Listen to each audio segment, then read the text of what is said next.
અરવલ્લી જિલ્લાના ટ્રાયબલ વિસ્તાર ભિલોડામાં રાંધણ ગેસના પુરવઠામાં સર્જાયેલી અછતને કારણે સામાન્ય જનતામાં ભારે આક્રોશ જોવા મળી રહ્યો છે.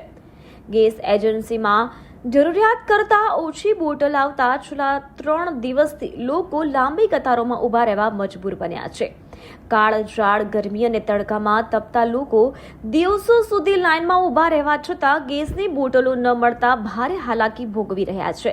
યુદ્ધની પરિસ્થિતિની અસરો વચ્ચે સર્જાયેલી આ અછતને કારણે રજૂડપાટ કરી રહેલા સ્થાનિકોમાં વહીવટતંત્ર સામે રોષ જોવા મળી રહ્યો છે.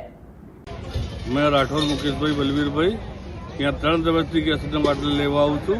3 દિવસથી પાછો જાઉં છું. સવારના 7 વાગ્યાના આજે ઉભો છું તડકામાં.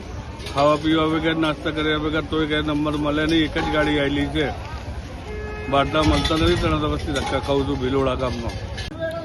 મારું નામ ભગોડા ઋષિભાઈ બાબુભાઈ છે. મારું ગામ ચાયલા. હું સવારમાં લગભગ 9 વાગ્યાથી લાઇનમાં ઊભો છું ગેસના બાટલા માટે.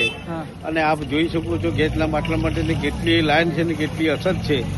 તો ભિલોડામાં ગેસના બાટલાની કેમ અછત પડે છે એ કંઈ ખ્યાલ આવતો નથી. તો એની યોગ્ય તપાસ કરી અને દરેકને ગેસનો બાટલો મળે એવી વ્યવસ્થા ગોઠવવા વિનંતી છે.